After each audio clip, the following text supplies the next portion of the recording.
प्यारे बच्चों नमस्कार। विज्ञान की ऑनलाइन क्लास में आपका स्वागत है। आज हम करने वाले हैं कक्षा 8 अध्याय 9 जंतुओं में जनन के कुछ एमसीक्यू। तो पहला प्रश्न आपकी स्क्रीन पर, लैंगिक जनन में कौन से भाग होते हैं? तो प्यारे बच्चों, लैंगिक जनन में जो भाग लेते हैं वो नर और मादा भाग लेते हैं दोनों। तो यहाँ पर ऑप्शन नंबर 3 हो जाएगा। लैंगिक जनन में 2 जीवों की आवश्यकता पड़ती है, नर और मादा की, तो क और ख यहाँ पे सही है। लैंगिक जनन में कितने भाग होते हैं? तो अभी आपको बताया यहाँ पर भाग दिए हुए हैं 1, 2, 3। तो यहाँ पर कितने भाग होते हैं? नर और मादा 2 भाग होते हैं, नर और मादा। तो कौन सा ऑप्शन सही है? 2 नंबर ऑप्शन सही है। जंतुओं में जनन की कितनी विधियाँ होती हैं? तो प्यारे बच्चों, जंतुओं में जनन की 2 विधियां हैं, लैंगिक और अलैंगिक। तो ऑप्शन नंबर 1 यहाँ पर सही है। मुर्गी के बच्चे को क्या कहते हैं? तो प्यारे बच्चों, मुर्गी के बच्चे को जो कहते हैं वो चूजा कहते हैं। तो ऑप्शन नंबर 2 यहाँ पर सही है। आप देख भी सकते हो चित्र।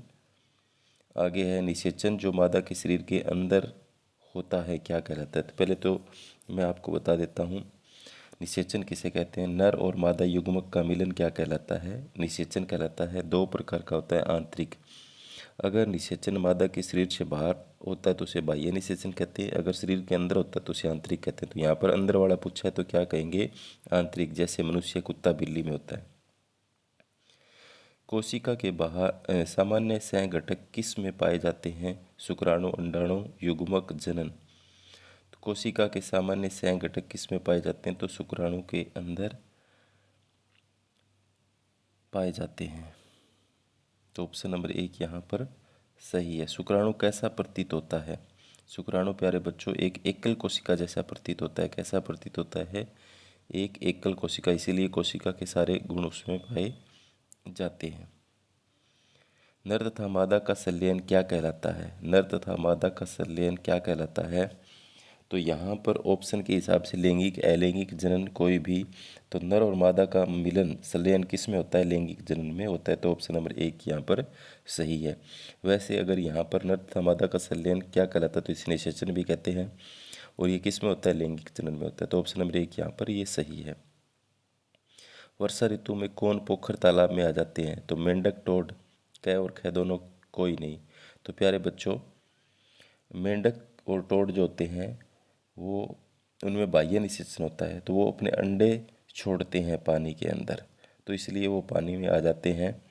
तो ऑप्शन नंबर 3 इसका सही है। निम्न में से किन में आंतरिक निषेचन होता है? तो प्यारे बच्चों, मनुष्य में भी आंतरिक निषेचन होता है। नर और मादा युग्मक का मिलन शरीर के अंदर होता है। गाय में भी, कुत्ते और मुर्गी में। तो उपरोक्त सभी यहाँ पर इसका सही है। भ्रूण की व्यवस्था जिसमें सभी शारीरिक भागों की पहचान हो सके उसे क्या कहते हैं? तो प्यारे बच्चों, जिसमें सभी शारीरिक भागों की पहचान हो सकती है उसे गर्भ कहते हैं। क्या कहते हैं? गर्भ कहते हैं। बाह्य निषेचन किन किन में होता है? मछली, स्टारफिश, कैक तथा ख कोई भी नहीं। तो यहाँ पर मछली और स्टारफिश दोनों में होता है जो पानी में रहते हैं। तो यहाँ पर 3 ऑप्शन इसका सही है। किसके अंडे कवच से ढके नहीं होते? तो प्यारे बच्चों, मेंढक जो अंडे देता है पानी के अंदर, उसके अंडे कवच से ढके नहीं होते। तो मेंढक के, मुर्गी के ढके होते हैं। गाय, कुत्ते, ये तो आंतरिक निषेचन होता है। तो यहाँ पर ये तो गाय और कुत्ता अंडे देते नहीं, अंदर होते हैं। तो मेंढक के अंडे कवच से ढके नहीं होते। ऑप्शन नंबर 2 इसका सही है। मादा जंतु कितने अंडे देती है? तो प्यारे बच्चों, सैकड़ों अंडे देती है।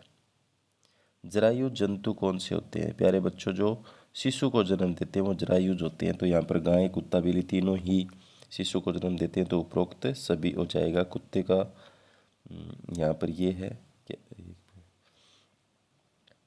ये दोनों कुत्ते के हैं, ये बिल्ली का है, गाय का दिखाया नहीं हुआ यहाँ पे। तो उपरोक्त सभी। आगे है, कुछ विशेष परिवर्तनों के द्वारा टेडपोल का वयस्क में रूपांतरण क्या कहलाता है? तो प्यारे बच्चों, इसे कहते हैं कायांतरण।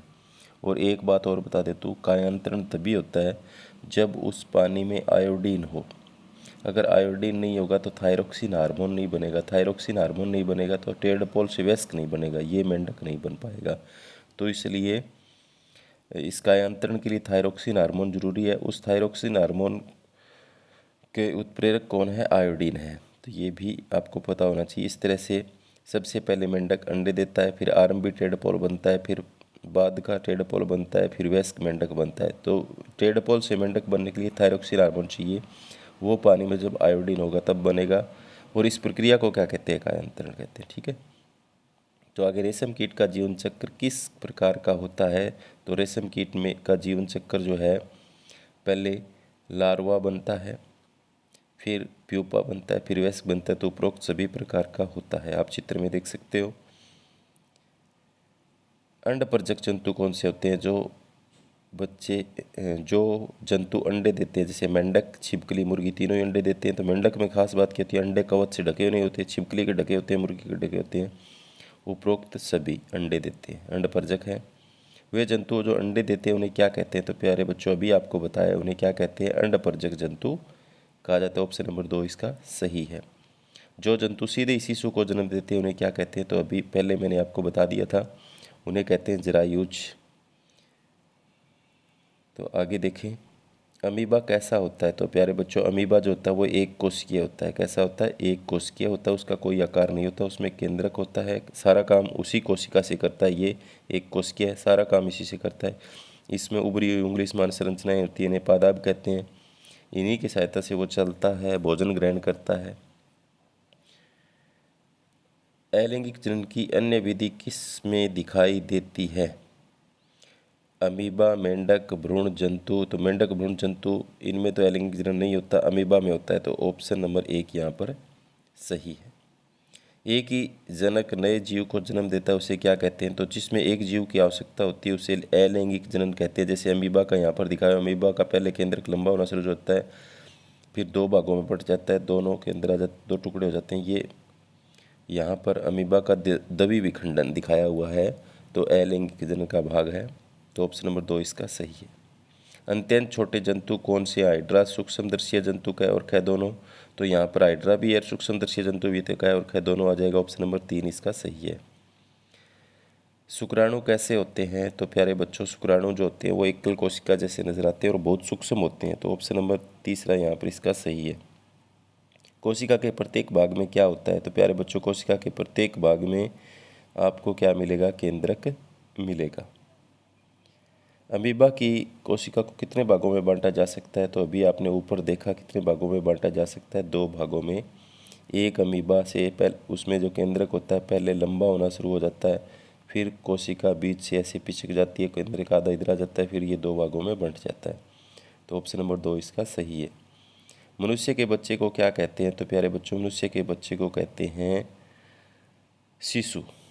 क्या कहा जाता है? शिशु। निम्न में से जनन में किसका विशेष महत्व है? पेड़ पौधों का, जंतुओं का, जीवों का? तो जनन का सभी में विशेष महत्व है, तो उपरोक्त सभी इसका आ जाएगा।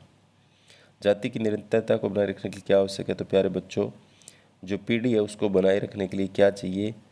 उसके लिए जनन चाहिए। जनन होगा तभी नए बच्चे, नई संतति पैदा होगी, तो जाति बनी रहेगी।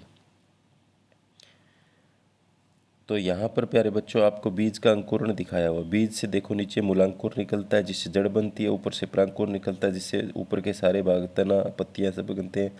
और यहाँ पर 2 बीज पत्र होते हैं बीज के, जिसमें भोजन संचित होता है।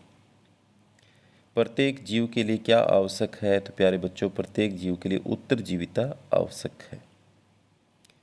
तो प्यारे बच्चों, ये थे अध्याय 9 जंतुओं में जनन के कुछ MCQ। उम्मीद करता हूँ कि आपको समझ में आए होंगे। जो बच्चे नए हैं वो चैनल को सब्सक्राइब करना, लाइक करना न भूलें और अपने साथियों को शेयर करें। धन्यवाद।